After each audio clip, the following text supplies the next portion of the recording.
I am writing this under an appreciable mental strain, since by tonight I shall be no more.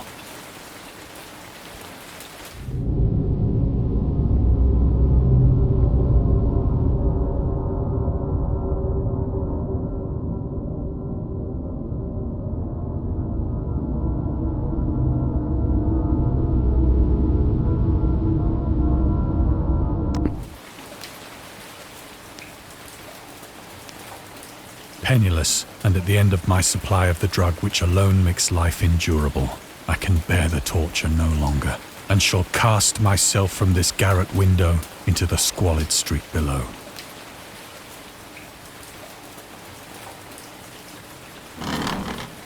Do not think from my slavery to morphine that I am a weakling or a degenerate. When you have read these hastily scrawled pages, you may guess, though never fully realize, why it is that I must have forgetfulness or death.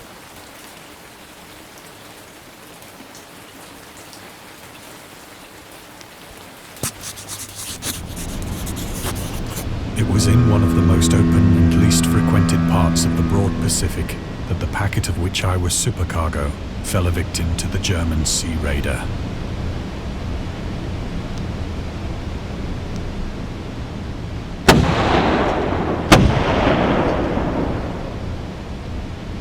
The Great War was then at its very beginning, and the ocean forces of the Hun had not completely sunk to their later degradation.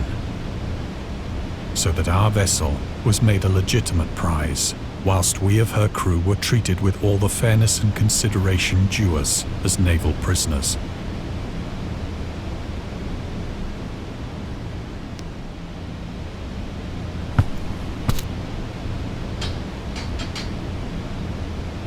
So liberal, indeed, was the discipline of our captors, that 5 days after we were taken, I managed to escape alone in a small boat with water and provisions for a good length of time.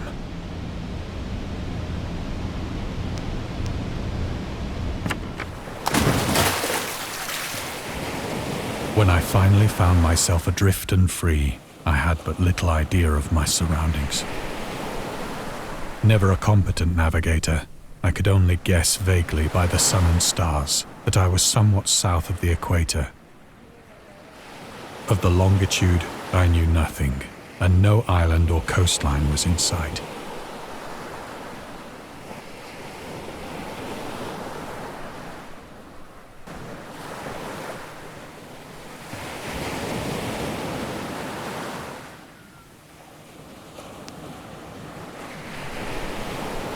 The weather kept fair, and for uncounted days I drifted aimlessly beneath the scorching sun, waiting either for some passing ship or to be cast on the shores of some habitable land.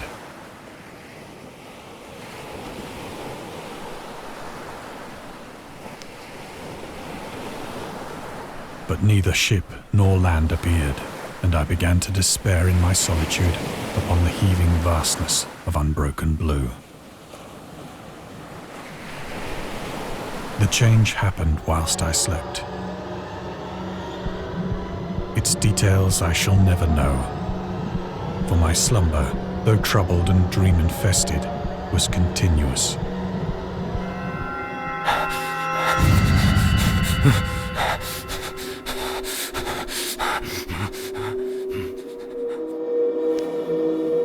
When at last I awoke, it was to discover myself half sucked into a slimy expanse of hellish black mire, which extended about me in monotonous undulations as far as I could see, and in which my boat lay grounded some distance away. Though one might well imagine that my first sensation would be of wonder at so prodigious and unexpected a transformation of scenery, I was in reality more horrified than astonished. For there was in the air, and in the rotting soil, a sinister quality which chilled me to the very core. The region was putrid with the carcasses of decaying fish, and of other, less describable things which I saw protruding from the nasty mud of the unending plain. Perhaps I should not hope to convey in mere words the unutterable hideousness that can dwell in absolute silence and barren immensity. There was nothing within hearing, and nothing in sight save a vast reach of black slime. Yet the very completeness of the stillness and the homogeneity of the landscape oppressed me with a nauseating fear. The sun was blazing down from a sky which seemed to me almost black in its cloudless cruelty, as though reflecting the inky marsh beneath my feet.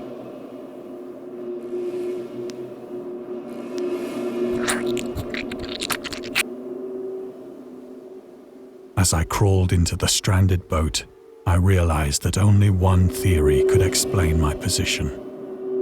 Through some unprecedented volcanic upheaval, a portion of the ocean floor must have been thrown to the surface, exposing regions for which innumerable millions of years had lain hidden under unfathomable watery depths. So great was the extent of the new land which had risen beneath me that I could not detect the faintest noise of the surging ocean, straining my ears as I might. Nor were there any seafowl to prey upon the dead things.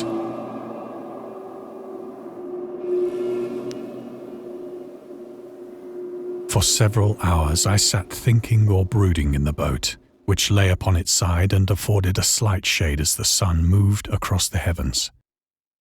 As the day progressed, the ground lost some of its stickiness and seemed likely to dry sufficiently for traveling purposes in a short time.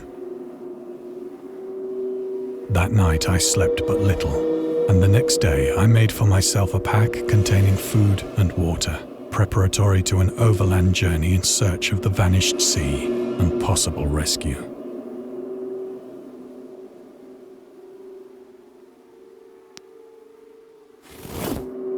On the third morning, I found the soil dry enough to walk upon with ease.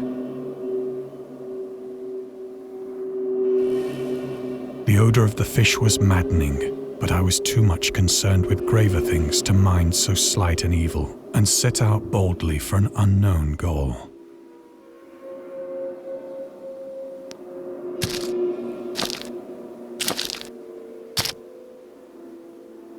All day I forged steadily westward, guided by a faraway hummock which rose higher than any other elevation on the rolling desert.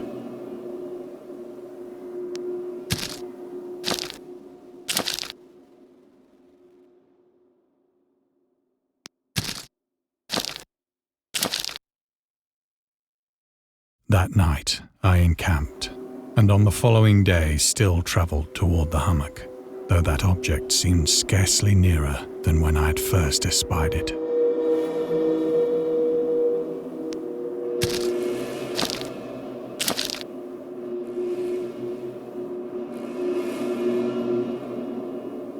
By the fourth evening, I attained the base of the mound, which turned out to be much higher than it had appeared from a distance. An intervening valley setting it out in sharper relief from the general surface. Too weary to ascend, I slept in the shadow of the hill. I know not why my dreams were so wild that night, but ere the waning and fantastically gibbous moon had risen far above the eastern plain, I was awake in a cold perspiration, determined to sleep no more. Such visions as I had experienced were too much for me to endure again, and in the glow of the moon I saw how unwise I had been to travel by day. Without the glare of the parching sun, my journey would have cost me less energy. Indeed, I now felt quite able to perform the ascent which had deterred me at sunset. Picking up my pack, I started for the crest of the eminence.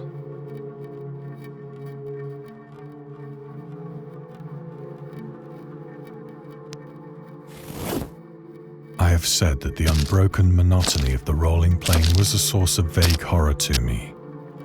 But I think my horror was greater when I gained the summit of the mound and looked down the other side into an immeasurable pit or canyon,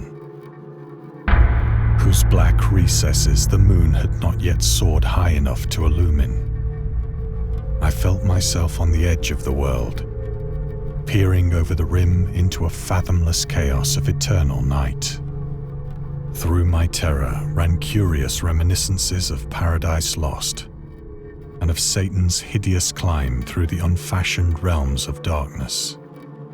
As the moon climbed higher in the sky, I began to see that the slopes of the valley were not quite so perpendicular as I had imagined. Ledges and outcroppings of rock afforded fairly easy footholds for a descent, whilst after a drop of only a few hundred feet, the declivity became very gradual.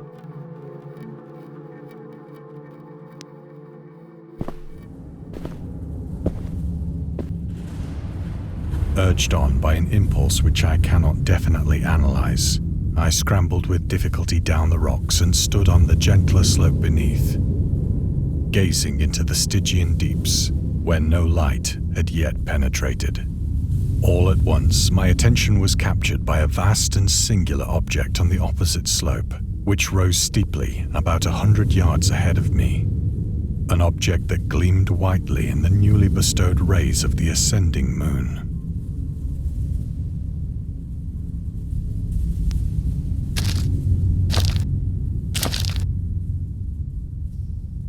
That it was merely a gigantic piece of stone, I soon assured myself. But I was conscious of a distinct impression that its contour and position were not altogether the work of nature. A closer scrutiny filled me with sensations I cannot express. For despite its enormous magnitude, and its position in an abyss which had yawned at the bottom of the sea since the world was young, I perceived beyond a doubt that the strange object was a well-shaped monolith, whose massive bulk had known the workmanship and perhaps the worship of living and thinking creatures. Dazed and frightened, yet not without a certain thrill of the scientist's or archaeologist's delight, I examined my surroundings more closely.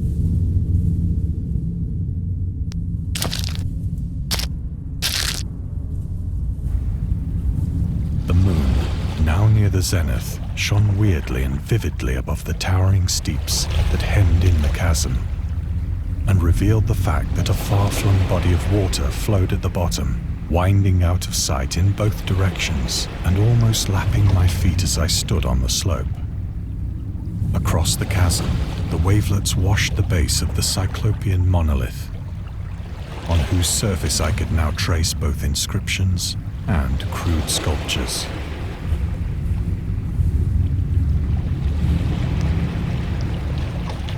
The writing was in a system of hieroglyphics unknown to me and unlike anything I'd ever seen in books, consisting for the most part of conventionalized aquatic symbols such as fishes, eels, octopi, crustaceans, mollusks, whales, and the like. Several characters obviously represented marine things which are unknown to the modern world, but whose decomposing forms I had observed on the ocean-risen plain.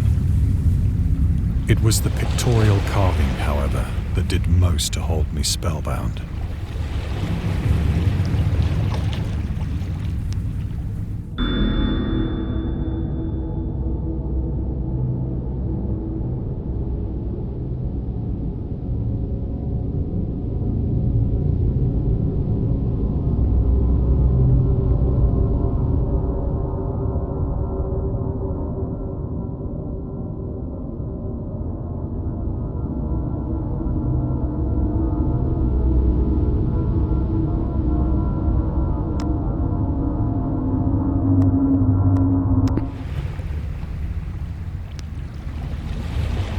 Plainly visible across the intervening water on account of their enormous size were an array of bas-reliefs whose subjects would have excited the envy of a Doré. I think that these things were supposed to depict men, at least a certain sort of men, though the creatures were shown disporting like fishes in the waters of some marine grotto, or paying homage at some monolithic shrine which appeared to be under the waves as well. Of their faces and forms I dare not speak in detail, for the mere remembrance makes me grow faint. grotesque beyond the imagination of a Poe or a Bulwer. They were damnably human in general outline, despite webbed hands and feet, shockingly wide and flabby lips, glassy, bulging eyes, and other features less pleasant to recall. Curiously enough, they seemed to have been chiseled badly out of proportion with their scenic background, for one of the creatures was shown in the act of killing a whale, represented as but little larger than himself. I remarked, as I say, their grotesqueness and strange size, but in a moment decided that they were merely the imaginary gods of some primitive fishing or seafaring tribe. Some tribe whose last descendant had perished eras before the first ancestor of the Piltdown or Neanderthal man was born.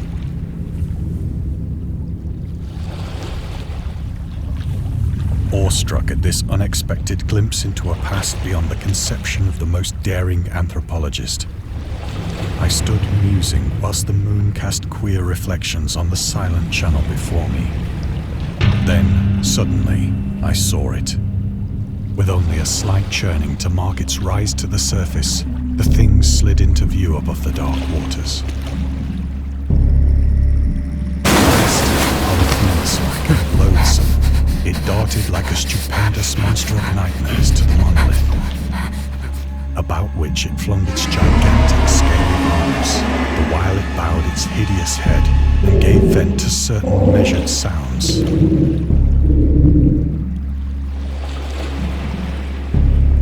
I think I went mad then.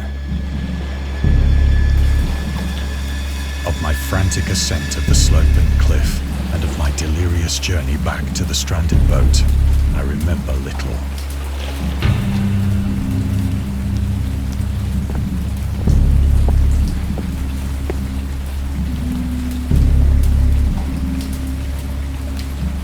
I believe I sang a great deal and laughed oddly when I was unable to sing.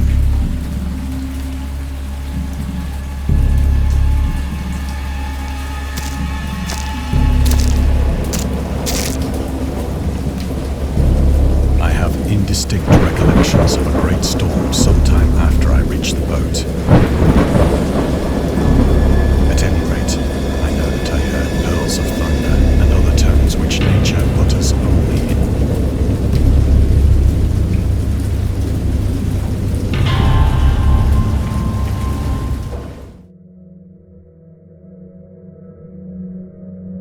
When I came out of the shadows, I was in a San Francisco hospital, brought thither by the captain of the American ship which had picked up my boat in mid-ocean.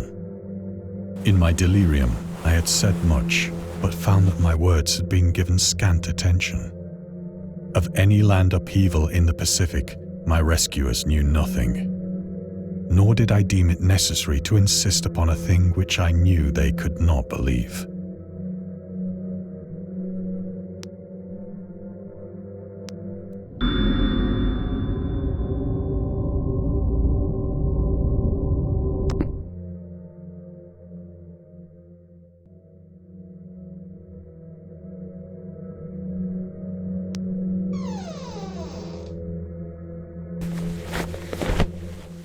Once I sought out a celebrated ethnologist and amused him with peculiar questions regarding the ancient Philistine legend of Dagon, the fish god.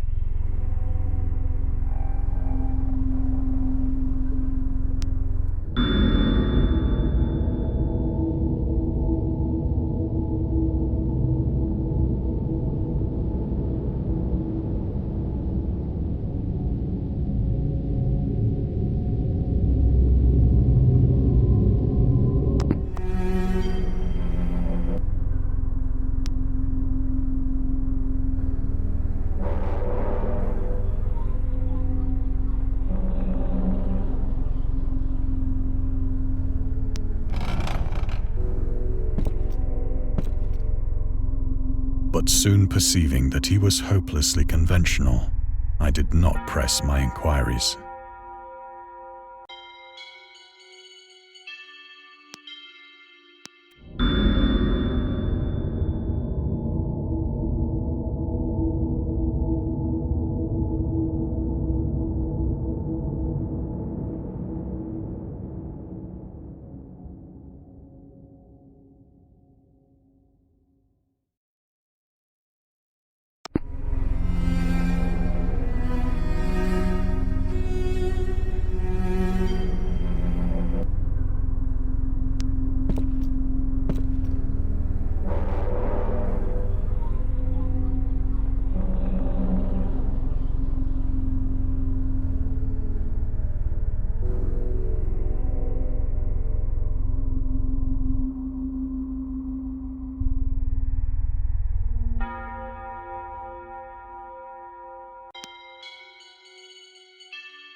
It is at night, especially when the moon is gibbous and waning, that I see the thing. I tried morphine, but the drug has given only transient surcease and has drawn me into its clutches as a hopeless slave. So now I am to end it all, having written a full account for the information or the contemptuous amusement of my fellow men.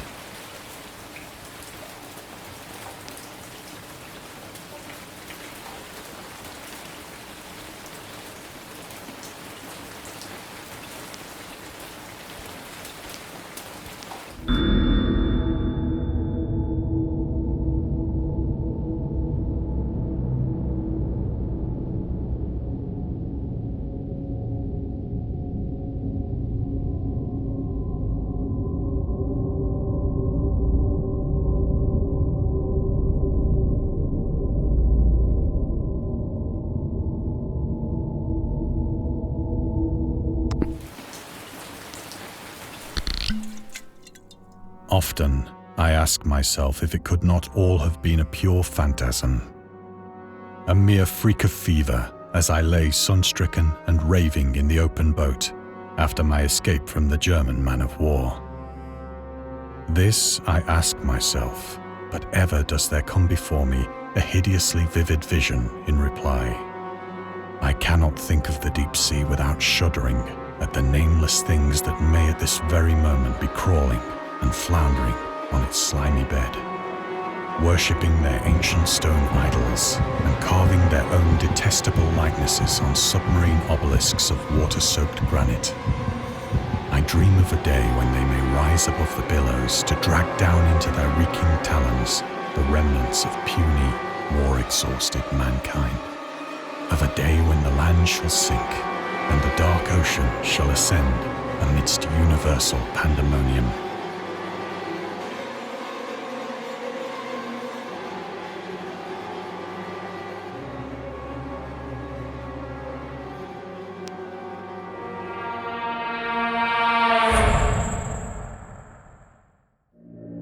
The end is near. I hear a noise at the door, as of some immense slippery body lumbering against it.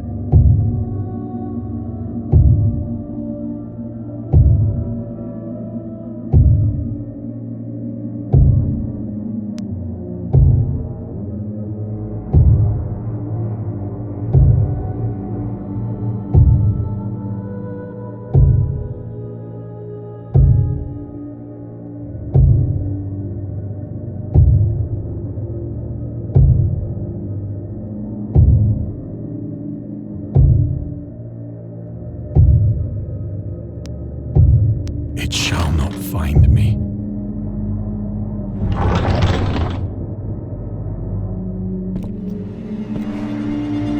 God, that hand!